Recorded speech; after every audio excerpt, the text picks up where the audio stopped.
What's up, everybody? Today I want to talk about Twitter. Like I've been wanting to for a super long time, but I can't because it's really hard to get all my thoughts down, so I'm just gonna say this now. Twitter users just want to complain, hate on people, start shit, just be angry. Now, if you guys know anything about me, I love to complain. I think hating and shitting on things, while it's a lot of negative energy, and too much negative energy I don't think is good for anyone, I think it's fine. Sometimes it can even be deserved, and it can be helpful. But only if the reason that you're shitting on that thing or hating on something is actually validated, or you have a reason for it. I'm not talking about a bullshit reason because your friend said it. I mean, you truly believe it and you put thought into that opinion and think it's worth being said, because I don't think I have to explain the bad things about giving a negative, hateful, destructive opinion on something you don't actually truly believe in.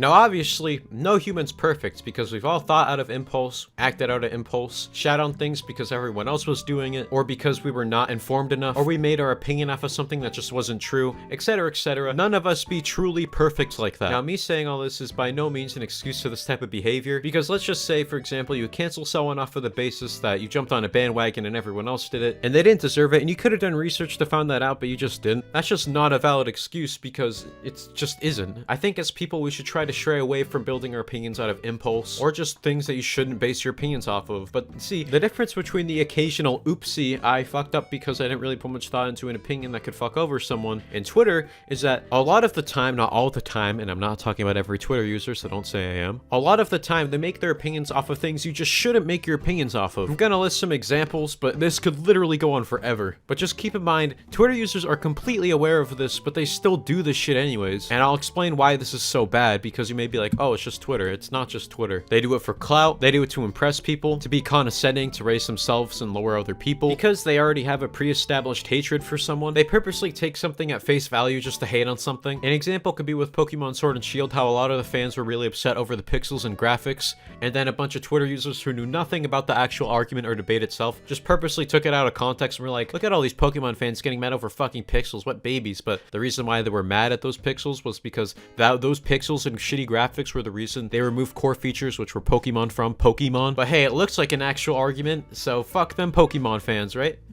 Because of someone's profile picture, banner, or bio, but that might matter depending on the argument. For example, somebody calls you unfunny, but they have an Amy Schumer profile picture. You know, it just kind of goes with itself. But if it's like we're talking politics and you just bring up my anime profile picture, no correlation at all. None. Unless if it's off the basis that all weebs are unintelligent or whatever. But that's completely sidetracked. You know what I'm talking about. They assume shit constantly, and they act like just because you do or say one thing automatically means another thing. And just because how sometimes they have the right to assume something means that they always will have the right to assume anything. They compare things that are basically just apples to oranges, which even though sometimes comparing things makes sense, it doesn't mean it always will, just like with the assuming logic. They purposely only look at things through one perspective, or really black and white, and they will not for the life of them ever either compromise or see something from anyone else's view but their own, which makes you wonder, why the fuck are these people allowed to speak? Because if you're gonna have an argument, at least you should try to internalize what other people say instead of immediately dismissing it, but that's just the Twitter culture for you. They constantly act morally superior to other people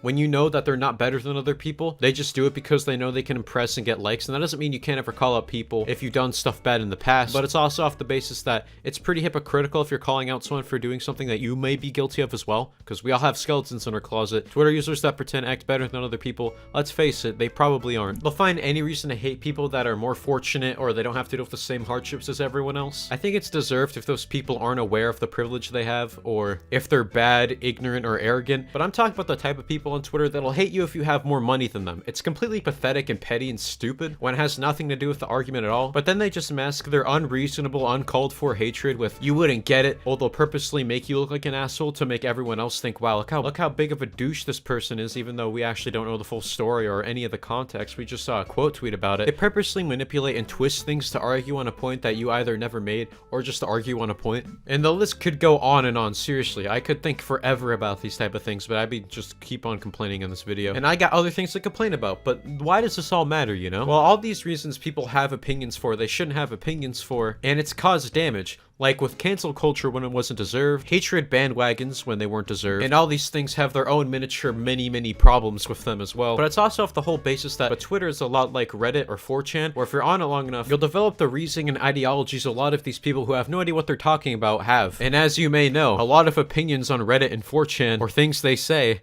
are really stupid and bad. But see, unlike those two sites, people on Twitter are taken seriously. And because they're taken seriously, these opinions become part of the mainstream to the point where you have like cancel culture opinions that are built off of the premise of nothing, or bandwagons, or just pure blind hatred, become really destructive or really misinformative by becoming part of the mainstream. This isn't me saying just don't believe in any opinions on Twitter like with Reddit or 4chan, but just be critical and don't take everything like it's a fact. Like, I know people on Twitter will read anything on Twitter and just act like it's set in stone. Just lie? You really think someone would do that? Just go on the internet and tell lies? But aside from opinions, the way you reason, your ideologies, your logic, the way you actually form your beliefs and opinions turns into this really fucked up way a lot of Twitter users make their opinions, which is really narrow thinking, only seeing things from your perspective, purposely twisting, manipulating things to make sure that you're right, and if anyone's wrong with you, it's either because they're a buzzword or they know nothing of what they're talking about, etc, etc. If you're around these type of people all day, there's a good possibility you'll probably end up developing into one of these type of people, which are like the abundance of people on Twitter. It's weird because I've seen people go on Twitter, and when they interact with the community long enough, they develop into one of these people to the point where like you have to act like a perfect fucking angel, or else they'll call you things that you either aren't, or they'll just completely shun you or shit on you. And we take people's opinions on this site seriously. You have to be fucking kidding. You know how many articles I've seen where they link tweets or use tweets as a source for the actual article itself? And I want to put this here because I know someone else was going to say this. I'm not trying to act better than anyone because we're all guilty of this, even to a little extent, but it's something I've seen never called out, and I talk about it so much to the point where I feel like a broken record. So it'd be nice to see more of a discussion on this, or at least more awareness of this like topic, or maybe this video. Also, I forgot to put this somewhere, but they're entitled as fuck. They act like everyone must behave like they want them to. It's annoying. Fuck off, bitch. But yeah, this is just the thing I want to talk about for a very long time that pisses me off. So yeah, see ya.